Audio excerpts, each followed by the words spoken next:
دا اسرائیل نه ده، اسرائیل فلسطین سره جنګېږي، هغې هم دا ګمراه دي دا پاکستانیان. همداسې څوک بندیان که ښځې دلته دي، نارینه هلته دي، نارینه هلته دي، ښځې دلته دي.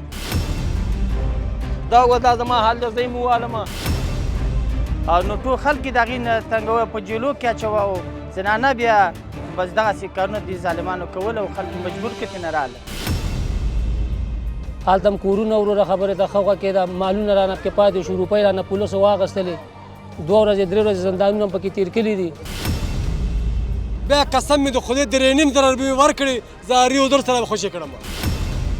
د بې عزتۍ خو بالکل حد یې کړی، بالکل حد، لږ حد نه بې حسابه حد یې کړی و.